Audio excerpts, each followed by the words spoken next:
Angela, are you on? I am. Okay. Can you hear me? Okay. Yeah, I can hear you fine. Did you get my email? The document you sent says dog bias, not human bias. Your Oops. email is titled human bias, but the document that's in there says 24 dog bias. So Interesting. Okay. I Well, don't know. it's actually about humans. So, Do you want to retitle it and resend it to me real quick? mm, So uh, as not to create confusion, since we're doing yes. Well, you know what confusion say. no, what does it Well, say? but okay. So, well, you can't see this, can you? Because I'm not on video. There you go. Yeah, now I can see. Because that says human on the document itself. It's just the Okay. title. It's just the title. Okay, well then let me get So, to, sorry about that. no, that's okay. I'll get out and get it sent out right now. Okay. Of course, this is all being recorded. So, That's fine. Should we sing for them so they get like a sing, no. sing song? No? No, no, no, no. You're shutting me down, aren't you? Yes, that would be a no. Okay. A little light on my face there, so I don't look like the Dark Lord. Okay, start using AI Companion. Generate a meeting summary or ask AI Companion questions about the conversation. Ugh, I hate that. Is that even necessary? Generate a meeting summary. Why do we have to do that? I'm gonna go, no, Okay, get off my that screen. has been sent out. Okay. Okay. Well, I wonder if anybody remembers we're actually having this. Can people just automatically come in or do you have to allow them in? No, they can automatically come in. Okay.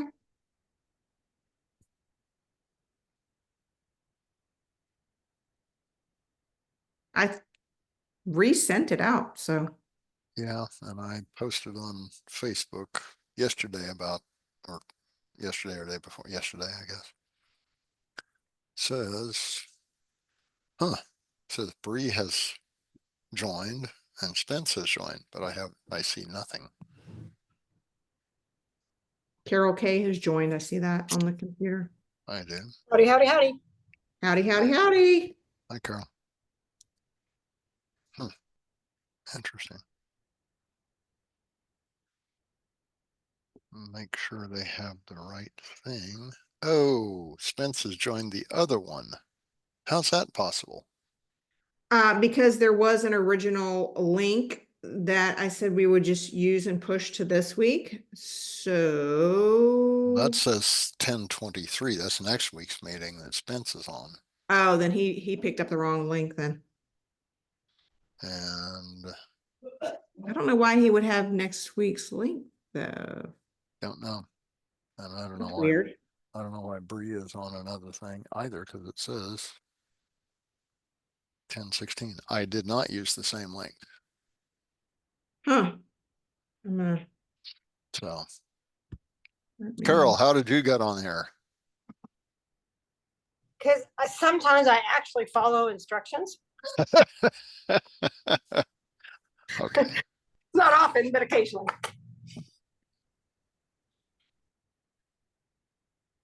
Okay. I'm going to stop this. I am right now. There you go.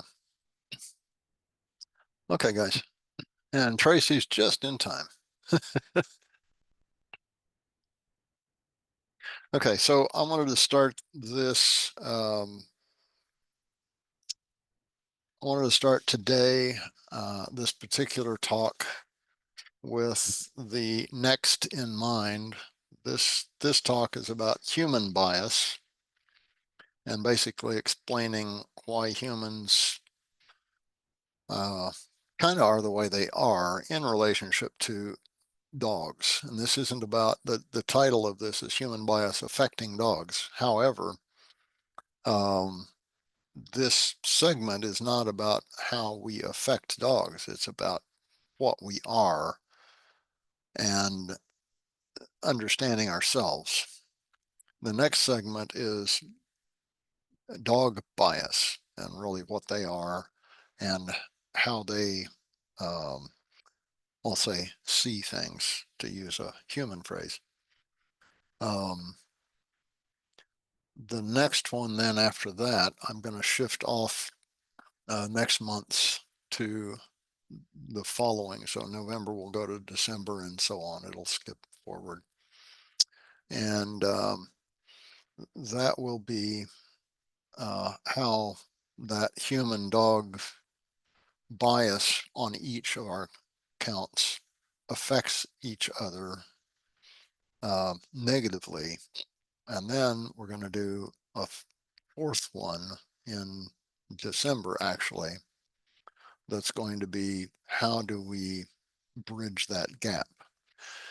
And I thought about this after doing this particular um, outline and what I wanted to talk about here. And it really is a series of things that that everyone needs to understand from an in-depth standpoint, because when we have our own biases, dogs have their own biases, we have gaps there, and what gaps are created by those things, and then how do we bridge those gaps? And that's really the essence of really reaching a dog. Us making the effort to understand them and understand how to reach and communicate dogs from their standpoint and how they try to reach and communicate to us. So it's a pretty important series. So October here, we've got the 16th and the 23rd, human and dog bias each. The 20th next month, November, will be the gaps that creates. And then fourth in sequence then will be the December 18th talk, and that will be how we bridge those gaps, or how we can attempt to bridge those gaps. So I think it's an important series for everyone, and we'll bring out some points. I know you guys are intelligent and have followed this, have had your own experiences and understanding of things. But I just wanted to outline these aspects to keep them fresh in people's minds. The other thing I wanted to, I'm not even going to say that. I'm not going to say that. What I will say is, if you're a subscriber, this is for you and you alone. Do not pass on this information to anyone else, especially without attribution. That's very unethical. So that's all I'll say. Okay, so let's dive into it. So the human morphology, what we really, why is this important? Because that's what we are. We're a morphology means our brain, our body, our capabilities, etc., etc. So human body, we are bipedal, which means we use our back legs, if you will, two legs for mobility generally. And because of the way that our genetics developed, as you know, our ancestors started standing up millions and millions of years ago, somewhere between 7 to 9 million years ago, that we know at this moment. And when we stood up, we had literally a different perspective on the universe. We got down on the ground, and the ones that survived because of leg strength, leg length, speed and capabilities, the ability to still go to safe points from other predators and large animals that could harm us. So we could scatter up trees, rocks, things like that. And the ones that survived that continued to create progenation and be able to have offspring that were genetically modified and learned from those experiences, learned how to get away from specific predators in a different way. A leopard can climb a tree, so it doesn't help that we could climb trees, especially when we began being larger than the leopards in weight and size. And we couldn't climb to the tops of the trees where they couldn't. So that doesn't help us. So, but our ability to, at the time, have opposable thumbs and swing, etc., um, from limb to limb and tree to tree in forested areas, which in Africa, it's uh, vastly different regions throughout Africa. And millions of years ago, there really wasn't much desert area. It was more of grassy plains and forested regions and mountainous regions, obviously, and coastal.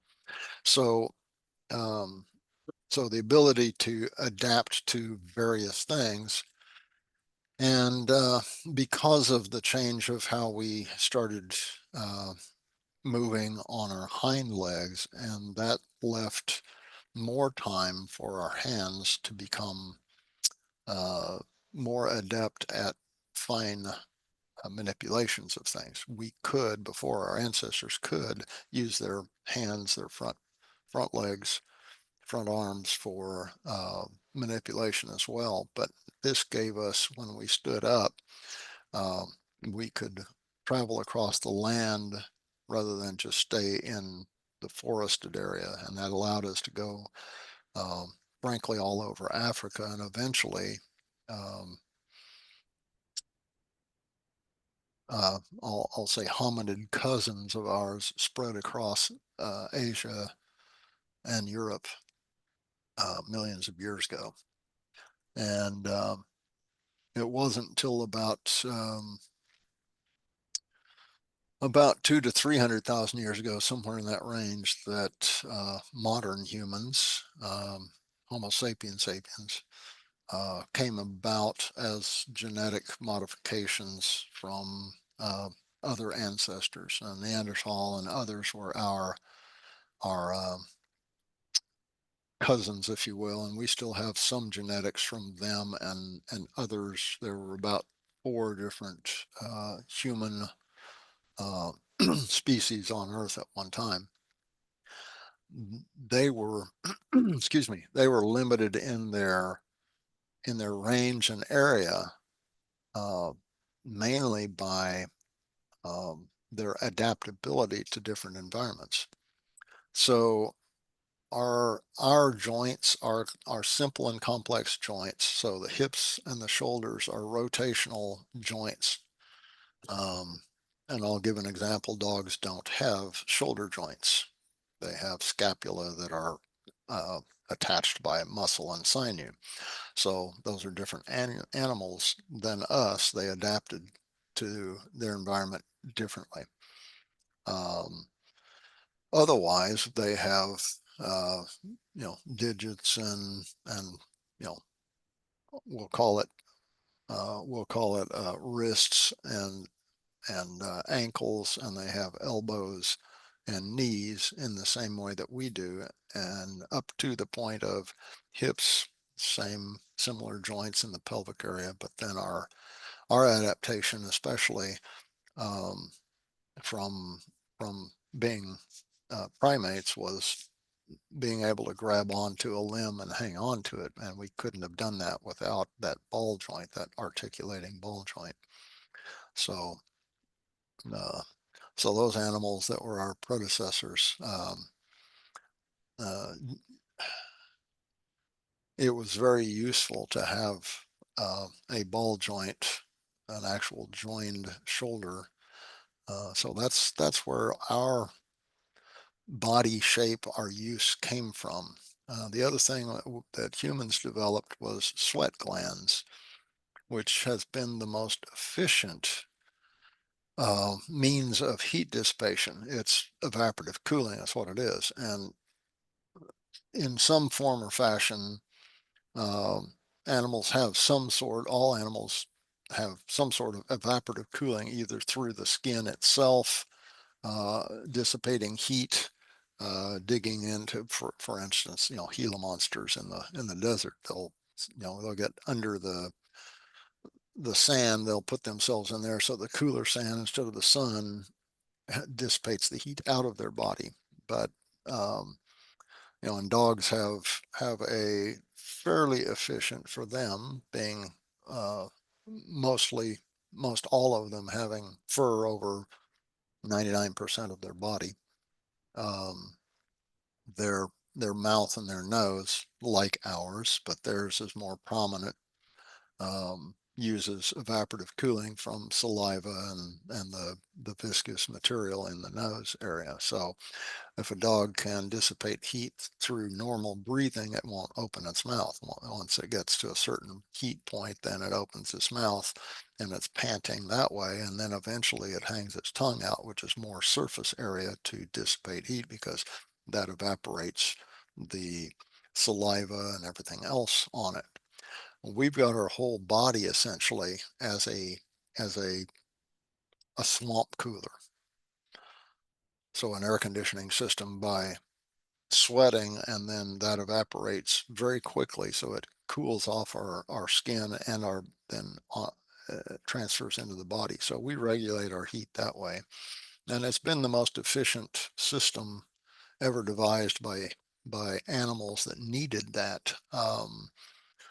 Many of the animals, we look at dinosaurs, for instance. Dinosaurs, there were both cold-blooded and hot-blooded, the cold-blooded reptiles, but apparently the dinosaurs, many of them were hot-blooded.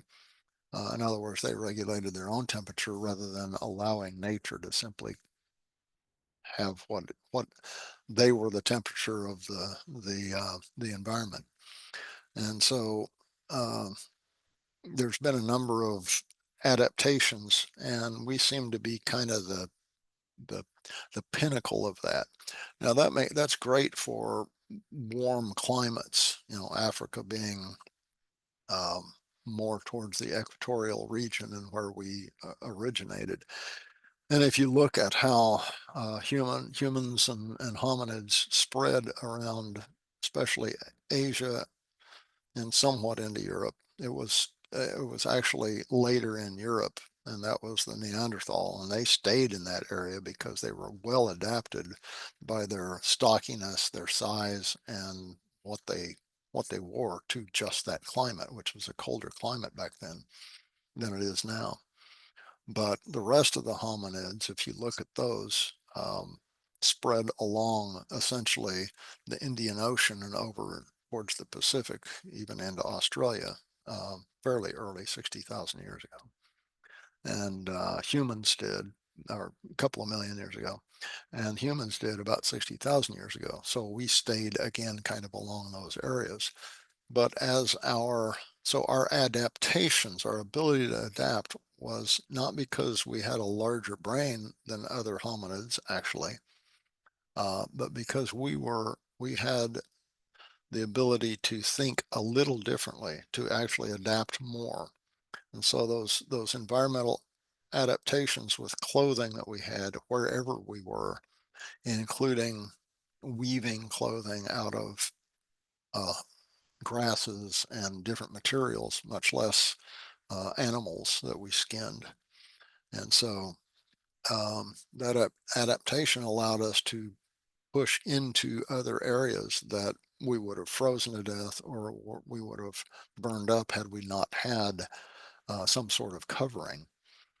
And that adaptation also, if you look at it in terms of our morphology, what it allowed us to do was to, when we use, I'll call it technology. So in other words, if you create, for instance, an awl, AWL, and you are able to punch holes into, say, a skin, what we would call leather, and then sew it together with sinew or whatever else. That's technology. And so those technologies kept begetting more technology as we saw that we could do this. Well, what else can we do with our hands and our eyes? And so that allowed us to modify continuously. And when when a group of hominids get into a situation where they're adapted well to that environment and they don't go out of that environment, there is no need to change. There's no need to continue to learn and adapt to other places. So our human advantage of, I won't use the word conquering the world. We haven't conquered anything. Of actually spread across the world in all climates was because we continued to spread, and we had the ability to both create things that made us think more. And so the more thinking we did, the more we were able to adapt to these things. And that's really what led us to spread across the world. So that environmental adaptation also led us to different ways to think about food, not just hunter gathering, but the ability to, as we keep finding new things, of course, and it makes perfect sense that we didn't spend 250,000 years being stupid and then all of a sudden 7,000 years ago start growing things and having, sheep and cattle and all that stuff. That made no sense, and it doesn't. We have evidences of agricultural use, 12, 13,000 years ago now, and that's the evidence that we can find. So those people in that already developed aspect of irrigation canals, et cetera, there was something before that. So humans, for instance, I'll give you for instance, once again, the new stuff that we're beginning to find out about the Amazon. Amazon rainforest was human created. We chose 7, 8, 10,000 years ago.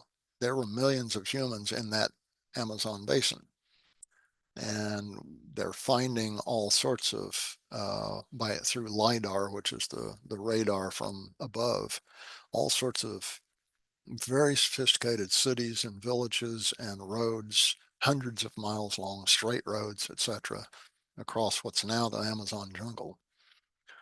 Lots of irrigation, lots of canals actually that they were able to use, small canoe and type boats to transport things hundreds of miles. And what they've found is the plants, animals, and trees that we selected around us was what ended up populating the rest of the Amazon. So for thousands of years, we basically terraformed the Amazon. And everything that these guys are finding now that they're not dismissing, which most of my life it was taught a certain way, and that was dogma. And they dismissed all of these outlying things that they kept discovering until there was just a preponderance of evidence that they could no longer dismiss. So humans have been around, around 200 to 250,000 years in our form generally. And we continue to adapt, and we continue to look at food types and nutritions in new ways. We collect and gather things because, and nature itself abhors a vacuum, and that vacuum would be if we couldn't find food or adapt to new foods.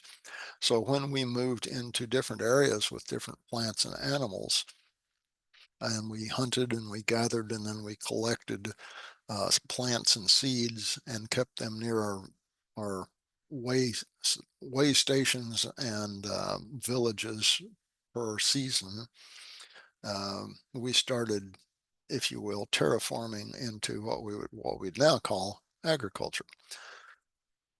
We know that we had encountered and started cooperating with dogs. We have evidence of 41,500 years ago. So it makes perfect sense that we also were able to work with other animals, mainly for food for us, whereas dogs did not represent the main body of what we used as food. They were hunting partners. So that the food types that we ran into in different places, such as finally going from the Levant over to the Caucasus and Aral mountains, entirely different area where now you have natural plants and trees such as almonds, where you did not have that in the Levant area before. So we had to adapt blood types to be able to utilize those new foods. And that's where your blood types come from. A, B, L, U, O negative, O positive, etc., was the change of environment and change of foods. So there's lots of theories about that, and you can always look those up. But the nutrition, then we adapted again, and we used our brains. We used long-term habitation in those areas, and we've spread to. We're one of the few animals that have ever spread to all environments on Earth: mountainous, Arctic, desert, etc., etc. And that's why we're successful. So human capabilities, then. So that's the human morphology and our drive and desire to survive. But human capabilities on this second aspect of what human morphology is. So speed, and I don't necessarily mean running, I mean reaction time, etc. Hand speed, we can clock hand speed at a maximum of between 40 to 50 miles an hour. So in a short distance of a couple of feet, and you instantly accelerate to 40 or 50 miles an hour, you can be very successful at grabbing things, capturing things, getting out of the way of something attacking you, all of those types of things using your hands. So our hands became extremely valuable in our ability to survive by hunting, grabbing, capturing, uh, being able to use tools. If we didn't have that type of fast twitch muscle movement, we wouldn't have been able to survive. So it's a combination of a lot of things. Our strength, we began getting larger, and because we could, our sweat system allowed us the strength and the speed within our legs. We could self-motivate across literally miles. We could run all day and not overheat. And so we could run down animals that were much faster and more capable than us. We could run them down because they didn't have the ability to dissipate the heat. So they would overheat and collapse, and we could finally just get to them, and that was our prey. So that was one of the ways that we were very successful at surviving and being hunters that way, before we had the ability to launch tools such as you know uh, spears, atlatls, arrows, etc., or even a stone or a rock to try to extend our reach. So the strength, generally, as we got bigger, as we had more proteins and got more successful in proteins, not just plant proteins, but meat proteins, allowed us to get larger, have larger brains because of more protein, and have muscular strength. And so whereas Neanderthal were stocky and had probably 50 to 100% more physical strength than us. They may not have had the same capabilities in being adept at using tools the way we did, they had more muscle mass to carry around too, which is also a detriment when there's not as much food or protein. Plus, it takes longer to get more mass moving, and it costs more energy too. And so, the aspect of what's called, entropy of energy, when you have either more brain or more muscular mass, you need that much more energy. And if it's not available, you die, or you die off as a species. And that's just nature. That's what it is. So, we developed different strengths. Our legs were the major one. That's the major muscle group in our body to motivate us to be able to avoid being injured or killed, as well as go ahead and take care of things and cover territory. And territory, the idea of territory has always been something that animals understand, and that's one thing that when you study other species, you learn. Uh, Insects, birds, every type of mammal, fish, everybody has the understanding of territory. It's where they are. They protect it, or they're pushed out and move on and have to find a new territory. So the ones that push out those, for whatever reason, either in numbers or size or whatever else, gain that territory and all the attributes of it. Whereas the others have to go search for new territory and figure out new things. Well, uh, humans and hominids are kind of emotional and violent animals, frankly. And so we have pushed each other around to force us to go to new areas, um, and overtake others. So if they're already there. So we could jump, not like a kangaroo, but we could jump and grab onto something above us or over us, or jump over gaps, not like a gazelle can, but we had that partial capability. Our legs were able to do some dexterous things, and that's something that allows us to run and jump and cover a gap in a different way than most animals. So that gave us a little bit of an advantage. We could climb uh, uh, until you get too old to climb, and then you die. Um, so we could climb. We could climb rocks, cliffs. We could certainly climb trees. That was our background, and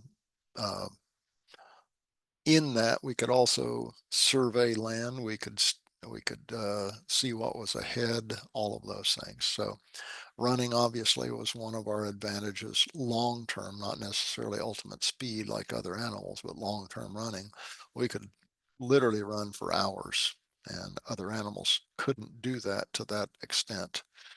One of the things that, in my theory, one of the reasons we matched up with wolves, proto dogs, uh, Canis variabilis, if you will, um, is that they can run long distances too without getting worn out. They will wear out, you know, elk or anything else, because they can trot along at a fairly high speed, keep that animal running ahead of them, and they eventually wear out, collapse.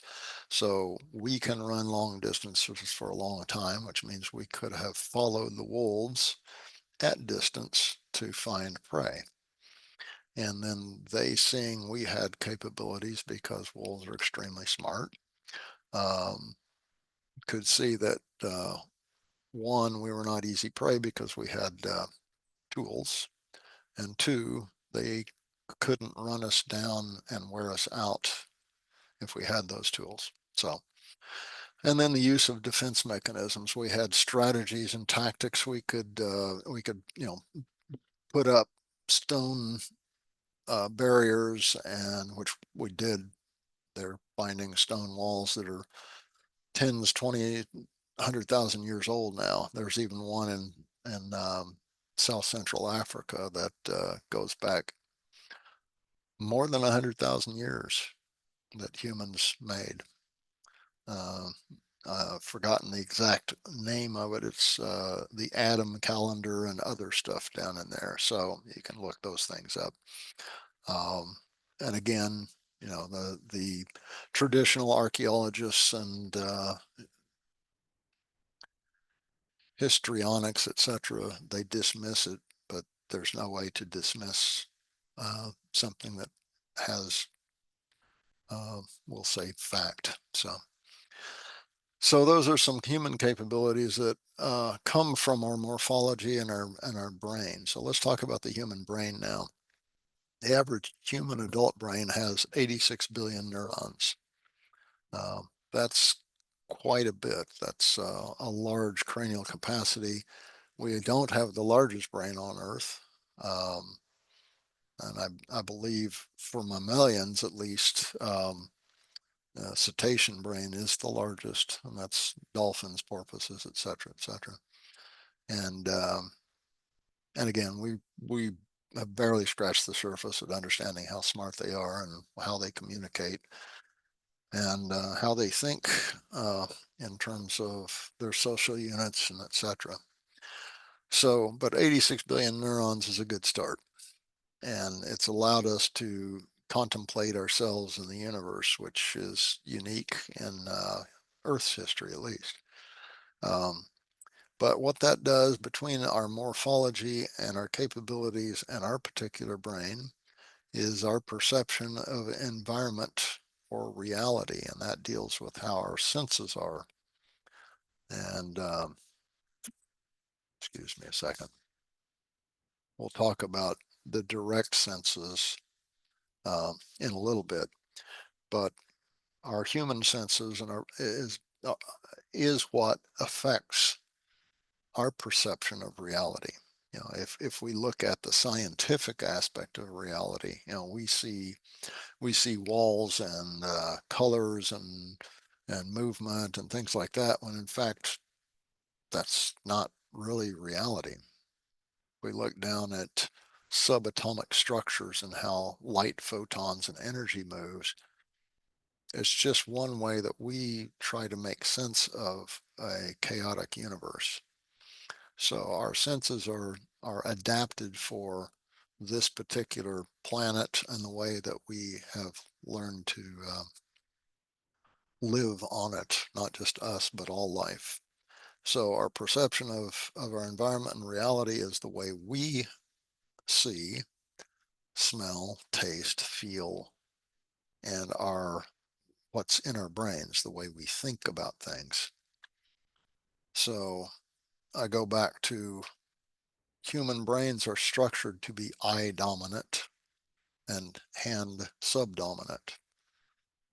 That's how we've survived. That's what made us, and that's how we think, guys. We think in structured, concrete forms through our eyes.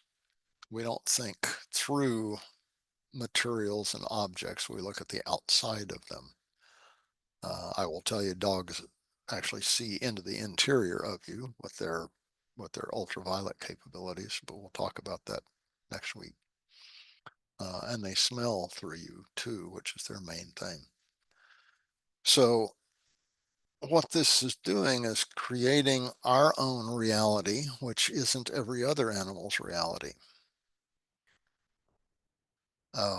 So that perception and the way we use our senses, senses are basically an extension of the brain wanting information.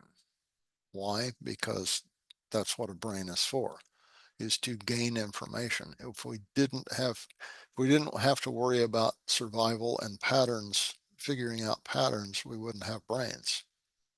If we just floated along like a jellyfish in an environment that we were adapted for and nothing changed for 650 million years, we wouldn't need a brain. So we go to our lower brain, the limbic and autonomic systems, the ones that we would call the reptilian brain. The lower brain includes, thalamus, hypothalamus, pons, medulla oblongata, actually the cerebellum, which is actually means little brain. So the cerebellum itself has memories, etc., etc. If that lower brain wasn't capable of memory and some conceptual aspects, then those animals, the reptilian brains, they wouldn't have existed. They would have died off. Our adaptations and most mammals have, past the point of the glial cells on top of the limbic areas of the brain, where most all of the neurotransmitters and hormones are actually produced for the brain. In other words, your thought, because that's how you think, is through those neurotransmitters that close the gap between synaptic areas, the dendrons, if you will, the tips of the neurons. And that is your thought. It's an electrical signal. So those are in almost all mammals in almost the identical form, and they certainly are with dogs. We have the same neurotransmitters and hormones as they, which is one of the reasons we match up. But between the lower brain and the upper brain is what's called the corpus callosum, and it's a layer of glial cells that actually initially, when you're born and you start growing, it grows the cerebral cortex.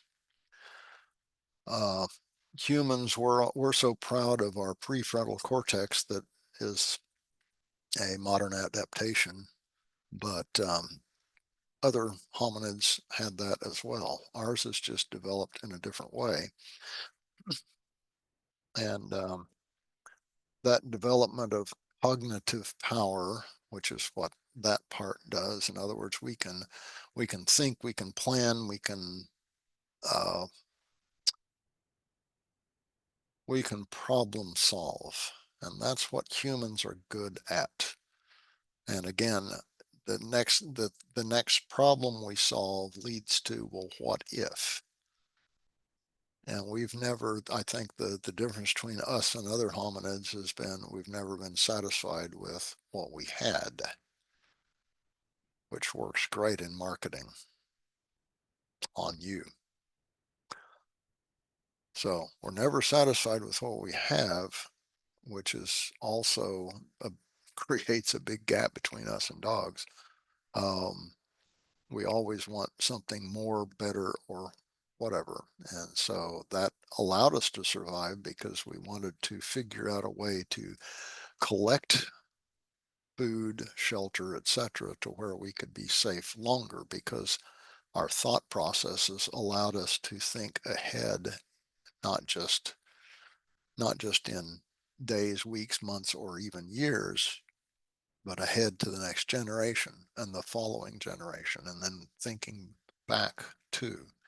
And so our brains allowed us to uh, pass on information, although other species of animals do so too, through example and through their lives. And through specific behavioral communications, we developed other ways to communicate that that became more precise and more in depth, and we could pass along our technological innovations and understandings and how we did things, teach the next generation and the next one after that.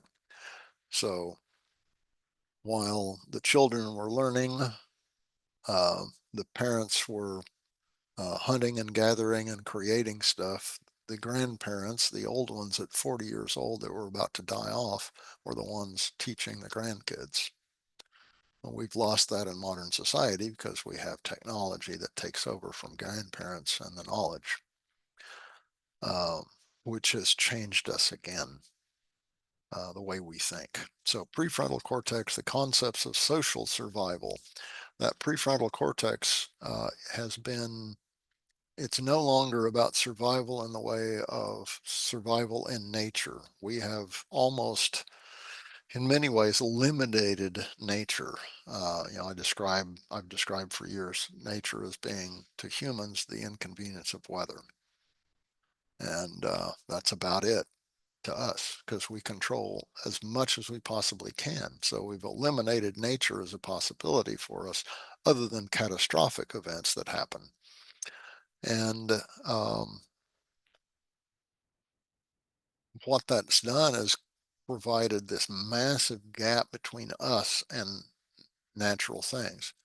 Think about when you are most calm and, I'll say, composed, happy, uh, content. I'll use the word content. It's when you're out in nature, isn't it? Unless there's a bear coming after you.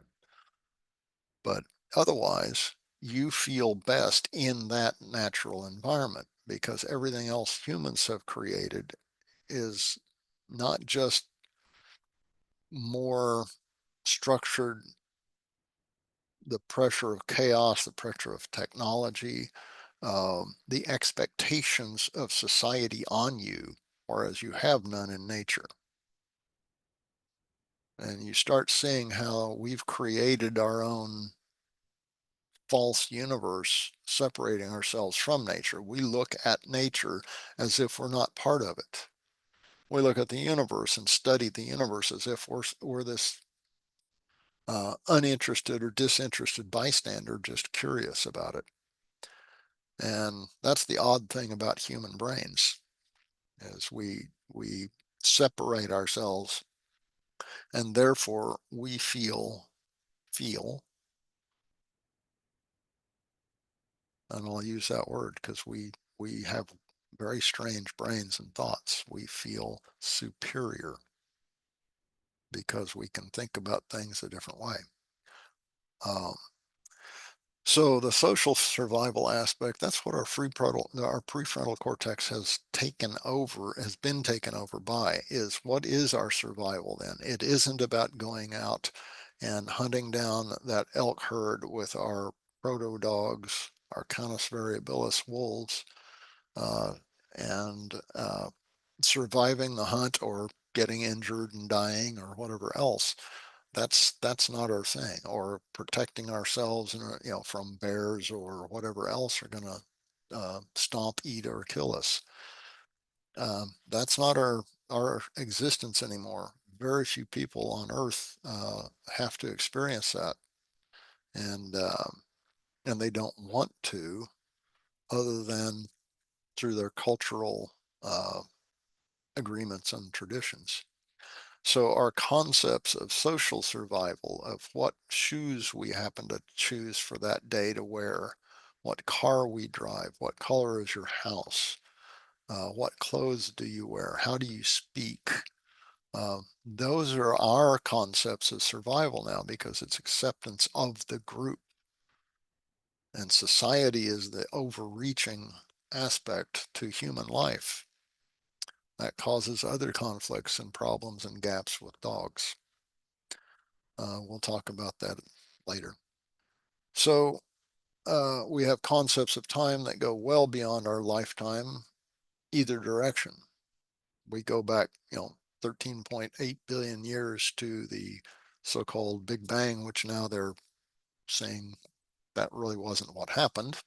So within the past 2 years, every cosmological, astrophysics, you name it, mathematical possibility has changed. And, now they're thinking the universe may not be limited. It may be actually infinite. And all we can see is so far, because we've only existed that long, and the light getting to us has only existed that long. And that's kind of interesting because I always wondered, okay, what's at the end of the universe? A brick wall? What's on the other side? Sorry, little joke. Um, time and space and the universe all expands supposedly, and there's nothing beyond that. That's hard for our little pea brains to conceive, but still doesn't make sense mathematically. Um, so our brains have changed over the past 50,000 years to be about how we think of things, what our morphology is, our high hand dominant technological, we want to make the next thing.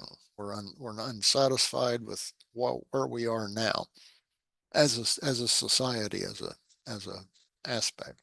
And then we've got the concepts of language and communication, which go into symbolic aspects. So our verbal language is both concrete and symbolic. And one of the reasons that most mammals, but especially dogs, was able to match up with us and help us survive and us them was through the aspect that they can also understand symbology, which has been a recent development in, we'll call it scientific studies, that they've figured this out. I've seen it all my life, that they can recognize symbolism similar to what we do. And that's where some of the gaps again occur, is that symbolic aspect of how we think of a map or a word or a written aspect or a picture or things like that. That's how we think of them, and that's how our brain processes it. It's not necessarily the same for dogs, but they do have symbolic, and they also have numbers they can count. By the way, they can do calculus, they can do trigonometry, uh, they can do all sorts of mathematics. They just can't write the formulas. Throw a ball, see what happens. That dog will catch it. Okay, so that goes into acceleration, gravity, all these calculus, you know, types of equations. So we have to figure out exactly where it lands. That dog doesn't have to. We don't have to either, but we've learned to predict through mathematics and symbolism of what that means. So, our brains get in the way a lot of nature, put it that way. Um, so our concepts of language and communication, we've relied on verbal and written as language symbols to reach each other's brains. And how long does it take us to study our languages before we begin understanding? It's really by the time our prefrontal cortex has come to fruition about age 24. So that was more than half a lifetime up to a few thousand years ago, because people didn't live past 40. Matter of fact, a few thousand years ago, 25 was the average age, and you died because you got killed. So if you look back about 3 to 4,000 years ago in human history and study the history of violent deaths, human death rate from violent deaths was 60% of the population. We live, believe it or not, um, we live in the most peaceful time on earth for humans. Violent death is less than, I believe, 0.001% of the entire population of the earth.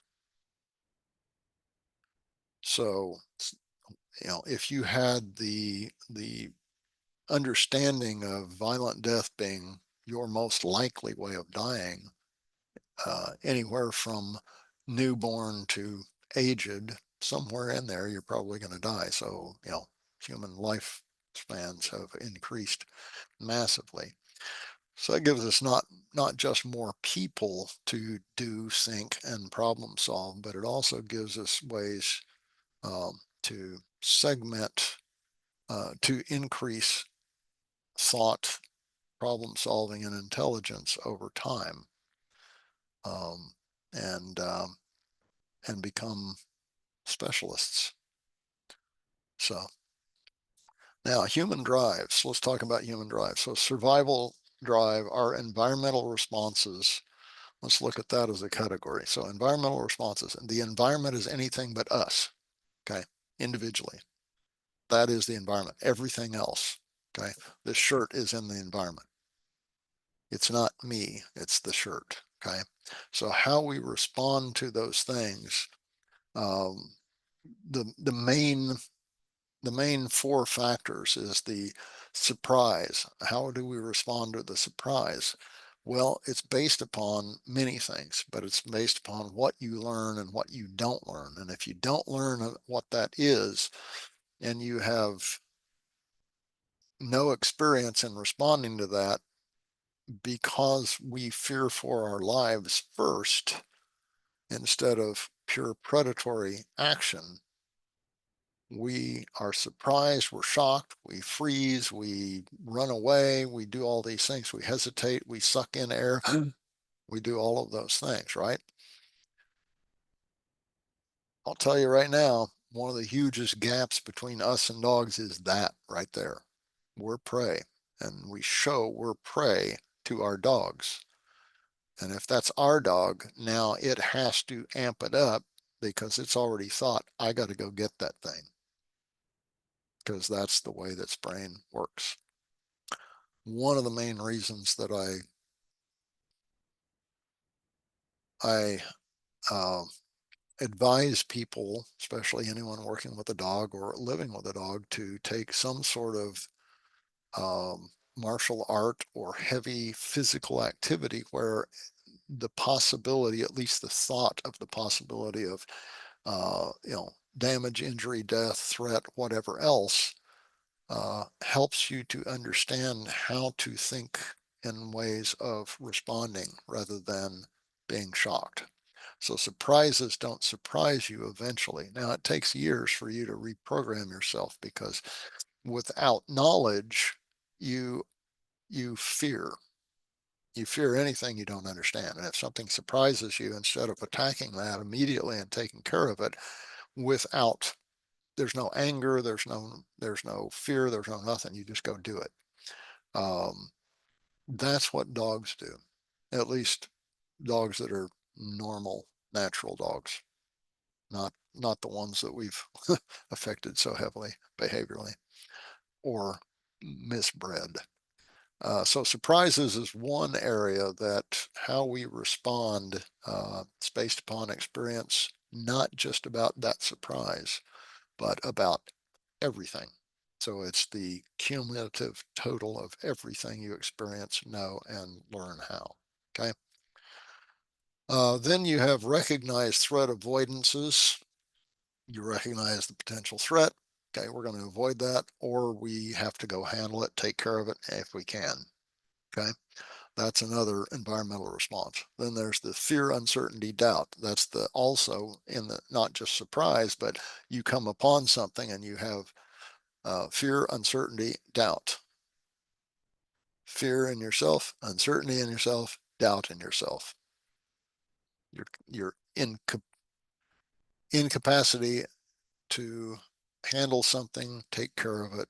It's over your head. It's too big. It's too powerful. It's too fast. It's whatever else. Okay. Or the unknown, a tiny little spider. They're my fuzzy friends, as everybody in classes finds out. I'll pick them up on a piece of paper and put them outside, or sometimes they'll crawl on my finger or whatever, and I'll put them outside if they're in the building. Wolf spiders, things like that. I don't fear them. I understand them. They're not going to bite me just because they look weird. Okay, we look weird to them. They're scared of us. So, and then practiced responses, how we respond to something that we practice over and over again, that's a potential threat, an unknown, whatever else. If we recognize it, it takes microseconds only to respond and respond correctly. The more you respond in a correct way A/B comparisons constantly so that you create a pattern of better responses. That's what the brain is for, is to survive those patterns and create those patterns in the brain. So practice responses is it. How does someone get good at anything? You practice, you do it over and over and over again, and you get better and you understand it much more in depth as you go on down the line, right? So the difference between I'm not comparing myself as against anybody. How about that? I'll compare it against me. So at 40 years of age, you know, I was I was capable of doing lots of things. I was good at it. You know, I was known worldwide in certain fields and et cetera, et cetera. At 70, so when my prefrontal cortex got grown at, age 23, 24 to age 40, and I was able to see responsibility and consequence in the way an adult does, that's 17 years. I've got 30 more years of understanding all that stuff. So people think it's like this, and towards the end you're just learning that much. It's the other way around. It's this, because it's a cumulative total of everything that you put together and understand. So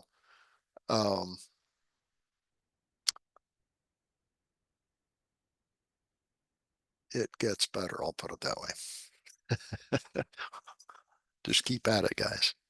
So that's about practice responses. It's about our brain and our neurology, how our brains work and how our bodies work with our brain. So social responses, that's how we see survival these days. And our human drive to survive is about our social responses. First of all, acceptance. That's the herd mentality that we get into. We want to be accepted. Why? Okay. Well, because if you're an outcast, you don't have as many people that trust you and that go with you, and therefore you are more likely to not succeed or live if you're in a different environment. We have social moralities too, and that's based on cultures more than anything. The social moralities, while moralities we think come from religions, it doesn't.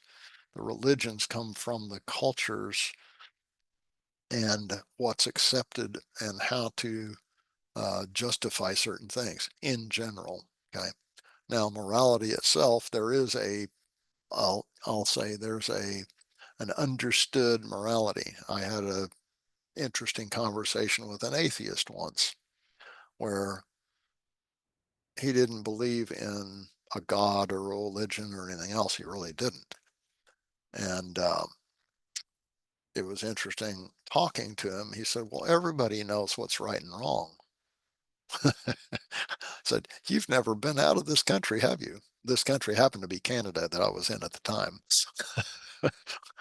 Because if he understood what the morals of the acceptance of morality, what it was in other places on earth, he would see there's a very vast difference in what we consider moral versus another society or culture.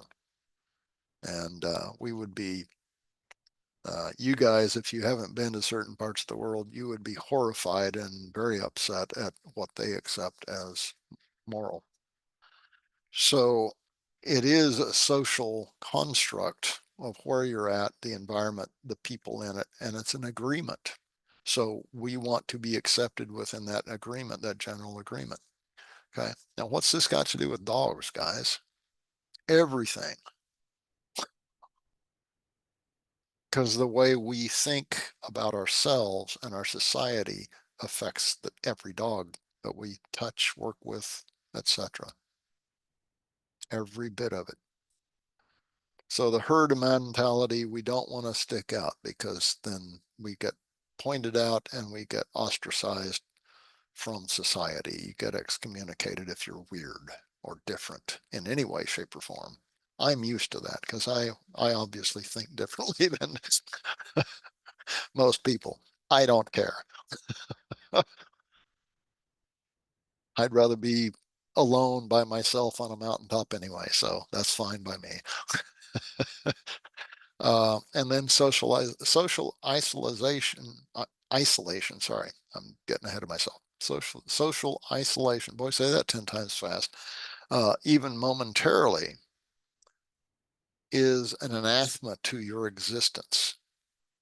Okay, that's the drive and survival aspect of not wanting to be singled out in any way, shape, or form, even momentarily. So that's embarrassment, that's shame. So how do you treat your dogs when your dog embarrasses you by being a dog? That's a gap, huge gap. Instead of laughing it off or going, yep, dog was right for himself, not for me. Oh, well, sucks to be me. So um, we'll talk about the crushing the dog control that a lot of people want to do versus actually understanding dogs and communicating to them later. So then we have community and cultural pressures, acceptances, and agreements. That's really your culture.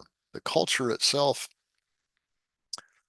overrides many things, governments, uh, you know, ethnicities, languages, religions. It overrides everything. It's the culture. And that's what I've seen worldwide when I've traveled and had to work on, 5 continents.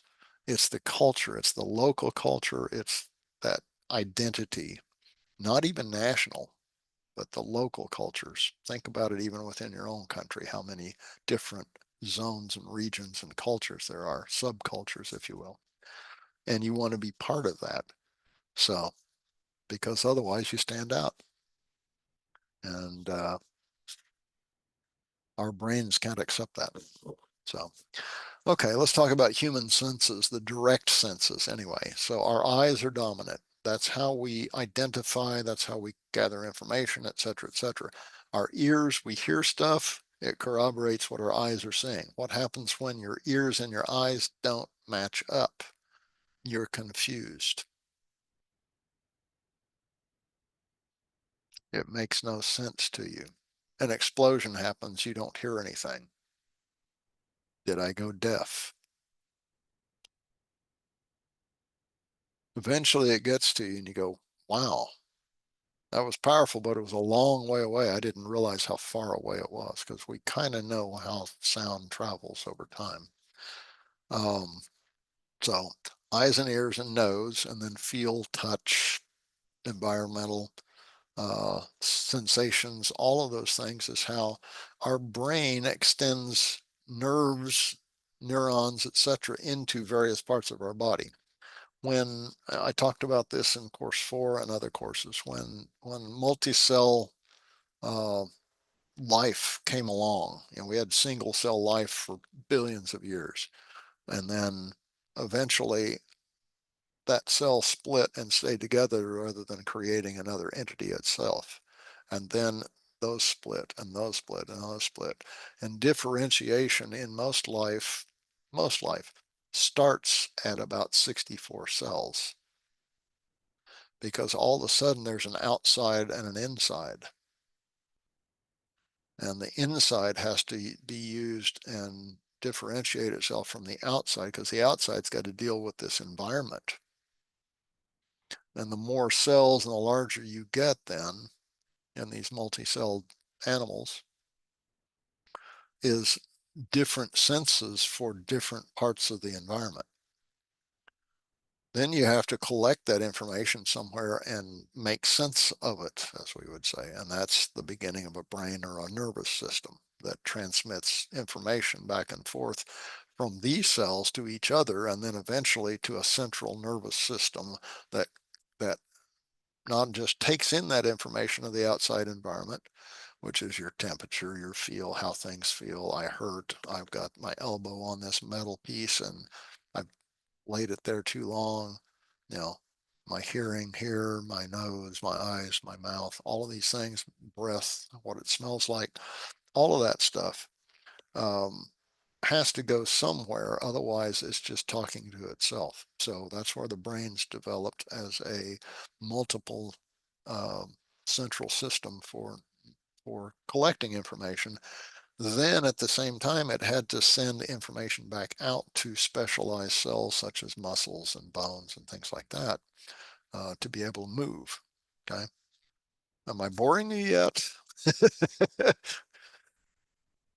We humans became eye dominant. Everything that we check on is about sight, and our mouth, our sense of smell, our ears, our feel, literally the feel of energy in our body. Sun, for instance, I'll give you that. You know, we think of it as heat. It's energy, or cold. All of those things um,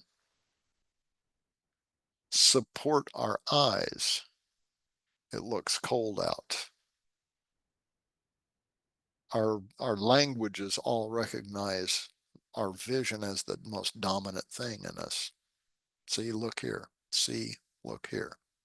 Those are the words we use for someone to pay attention to something or study something else.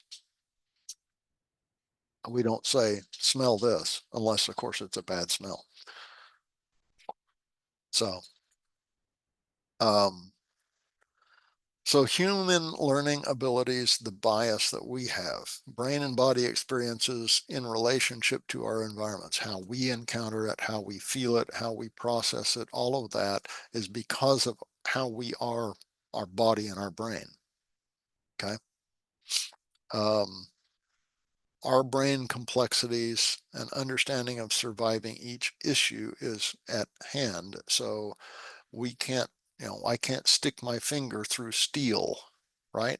So I can't save myself by putting my finger through a car door, right? Well, some of us can, but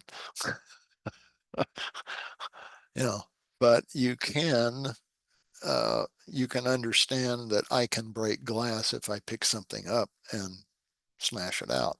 Okay.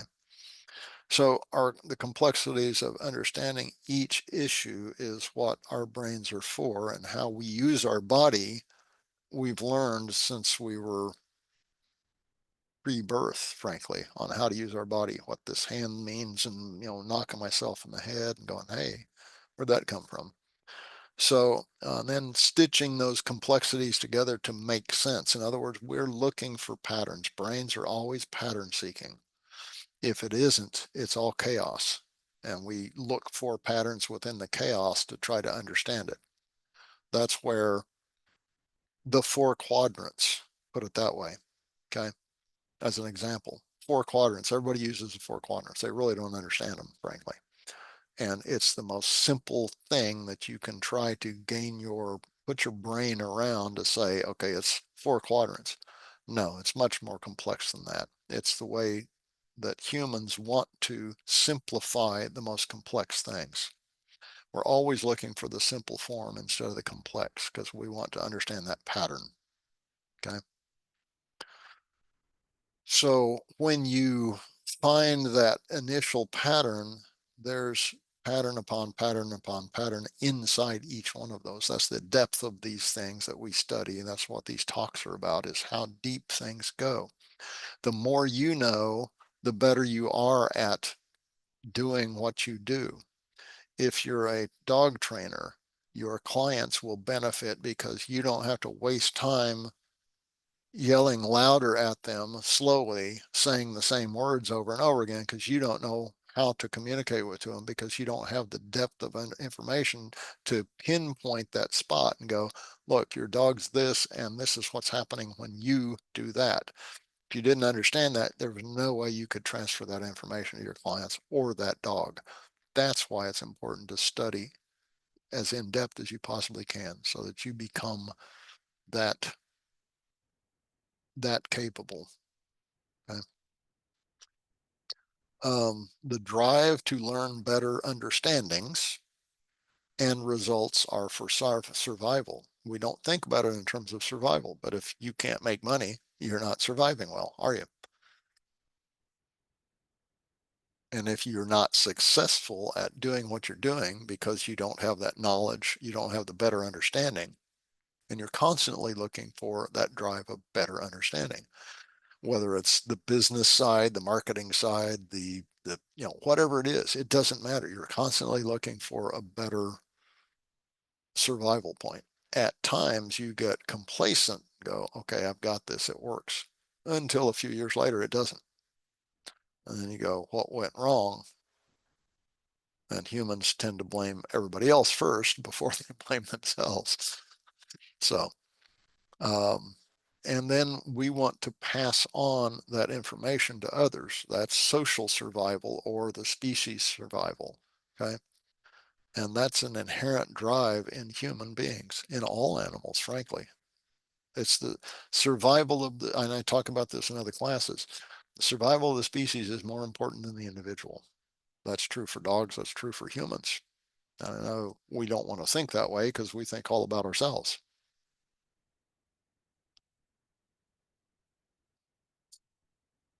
But life wants to live and it wants to go on living.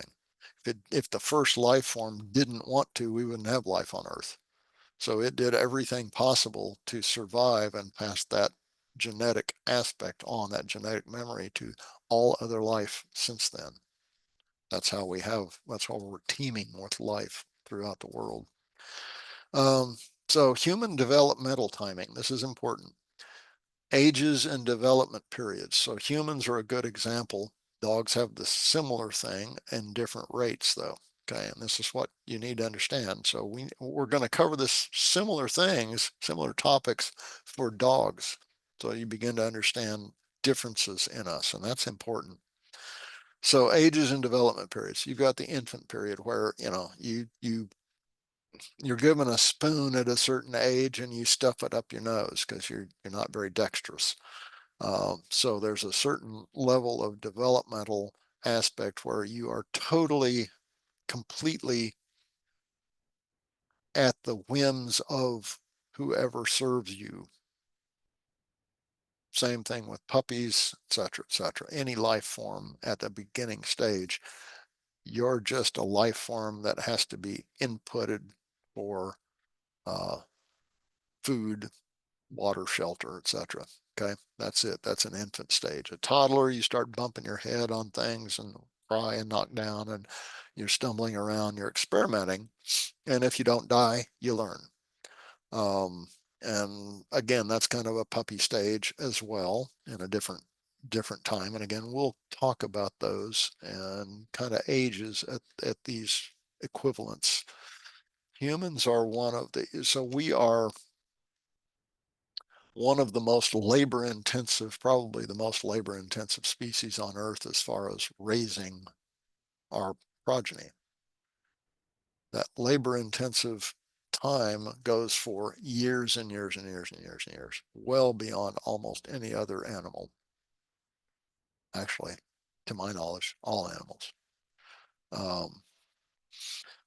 And it's why? It's because we have to survive in an environment that requires our brain to develop over many years of time because there's so much we have to know to survive well in this society and time.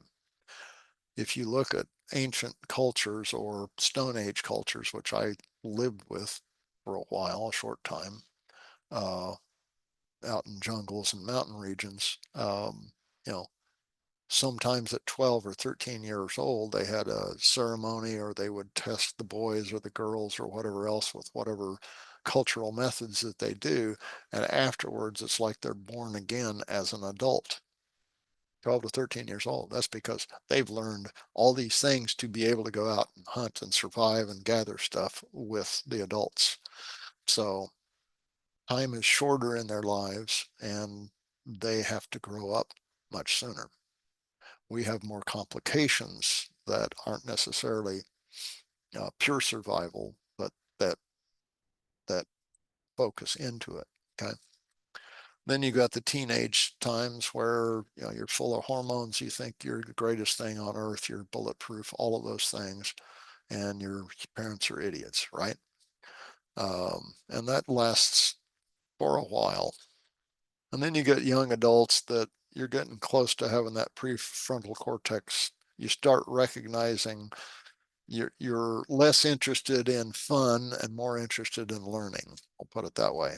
And so you realize that there's a consequence coming up for you if you don't learn this stuff, and you have to get a little more serious.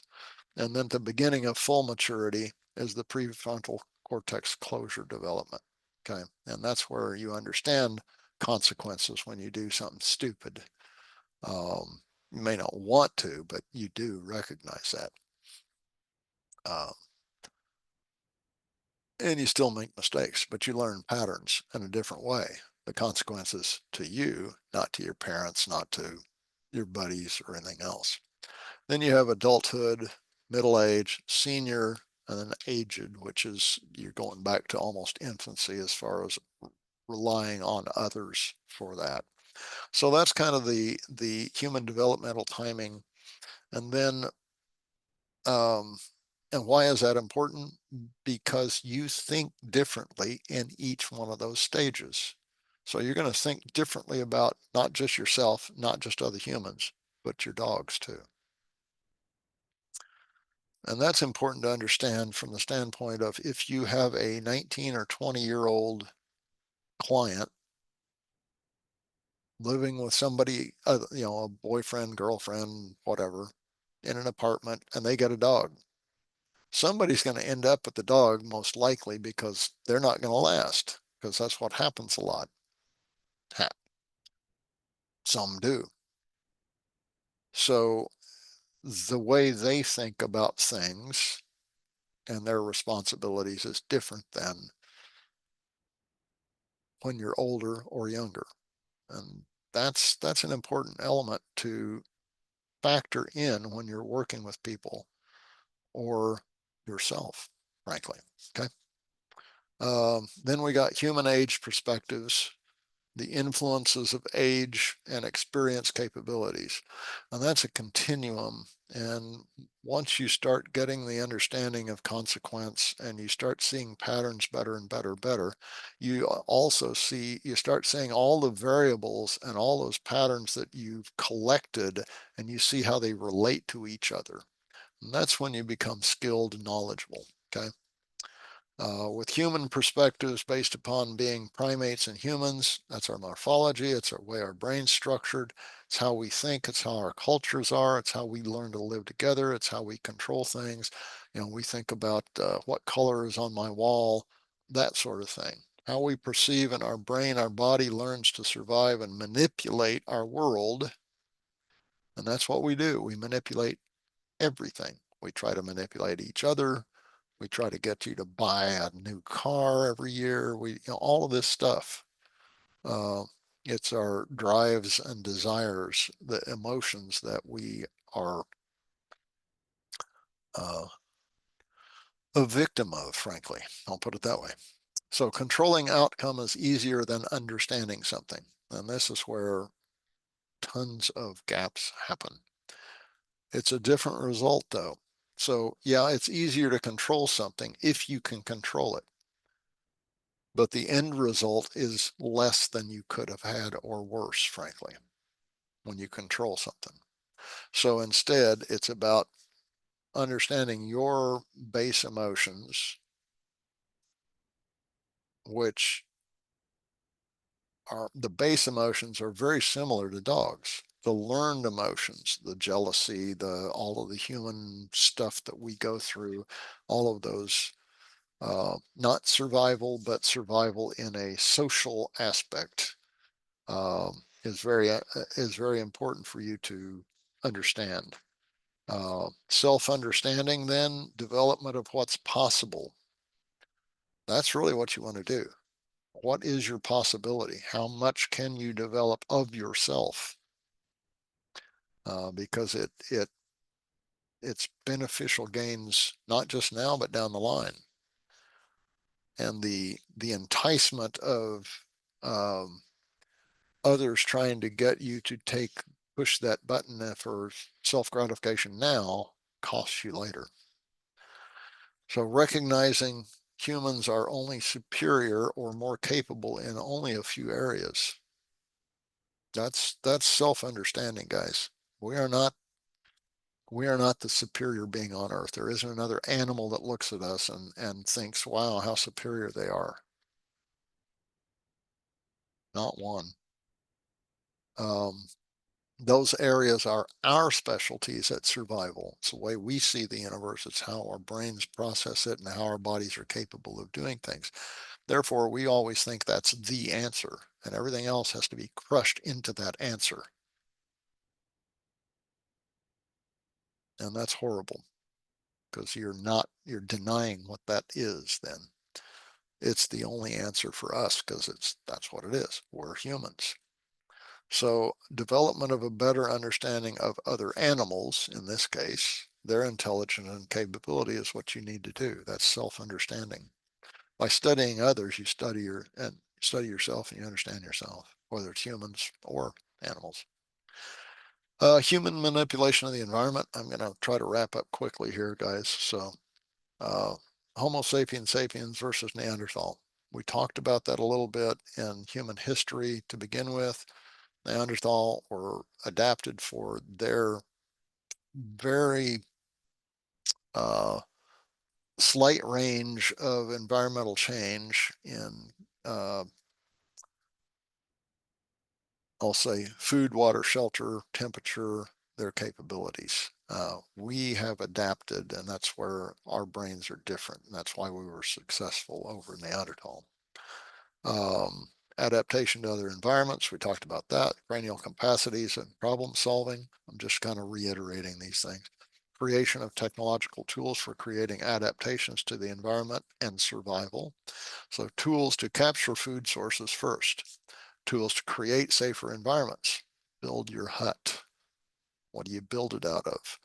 Mammoth bones and tusks, reeds, wood, trees, caves, stone.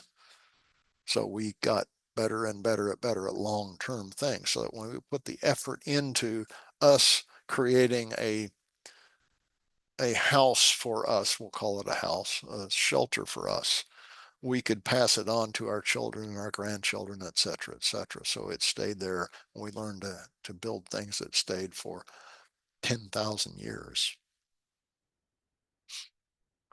That's our technological advance, more so than electronics and all that stuff modern.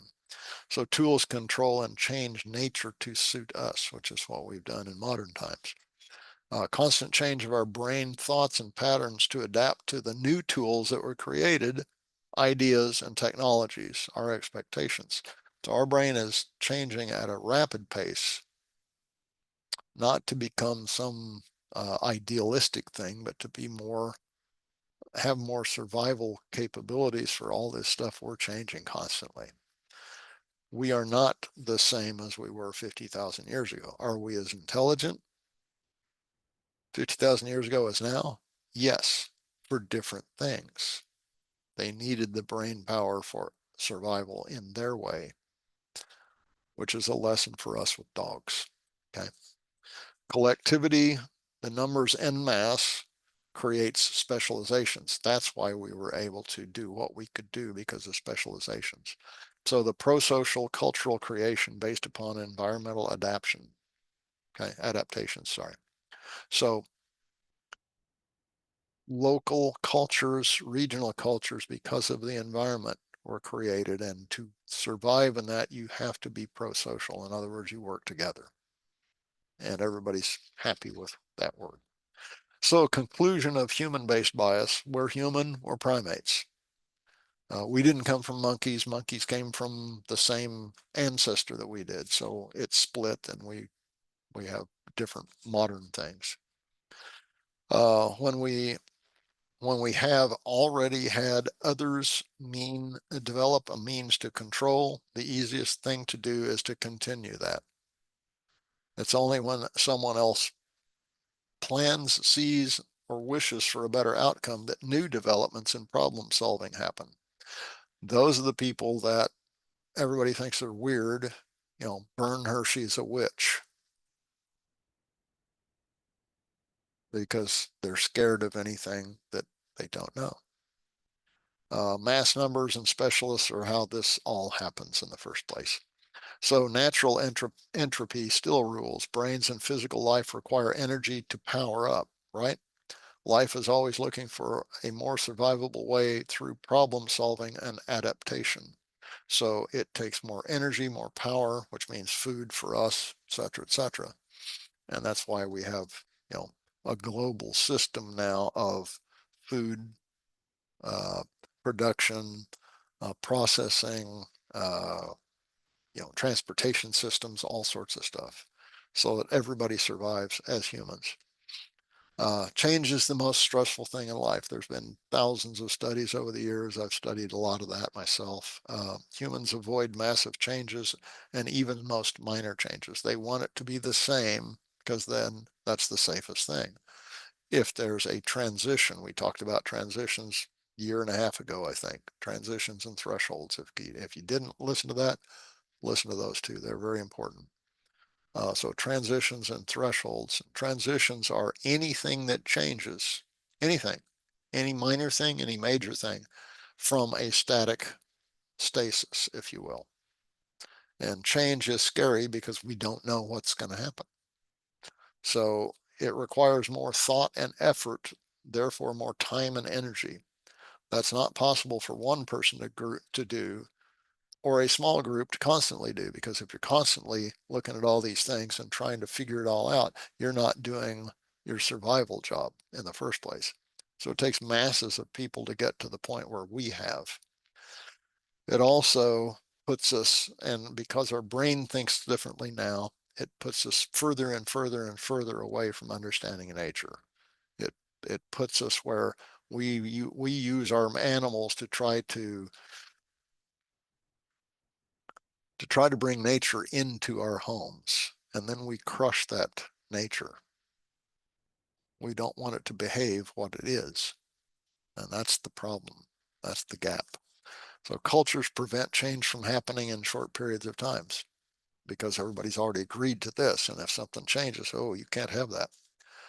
Chaos happens if everything changes, so you can't change it all. In some cases, the next generation makes changes. In others, it takes 20 to 40 generations. And in some cases, it never changes because of genetics. To make a change in yourself, it requires seeking out different sources, different information, experimentation, learning, and skills you do not yet know. That's scary, guys. Who do you trust? That's the problem. Because everybody says they're the greatest. That's marketing. That's why I don't do marketing. That is both uncertain, and the potential of failure is as great as success. So it's scary to be different, scary to reach out and go, well, let's see, what if I learned this from this source? Okay, you could be singled out for being part of that. Most change is avoided by the individual. You have working life, you work, you're busy, you don't want to change anything, you've got this until you don't, until something hits you in the face. So consistency of self-control instead of controlling everything else is the main issue with which humans struggle. So it's about self-control and composure, frankly. And with that, I'm only 5 minutes longer than I said I would be. And so next week is dog bias. We'll go just as in depth on dogs as we did on humans. I hope I didn't bore you to death. And it does come to a conclusion with the next 3 times. So I hope you enjoyed that. That's my perspective on trying to get everybody on the same page to understand why are we the way we are? Who are we? Who are dogs? What are those gaps? And then how can we actually close some of those gaps? And that's really what this methodology is about, if you want to know. It's about reaching that dog. So that's relationship-based training and behavior modification. So with that, Thank you. guys, good night. Glad to see you. Thank you very much for your support. Honestly, I'm honored. So, all right. Thank you. Thank you. Thank you, Nelson. Adios. Thanks, Nell.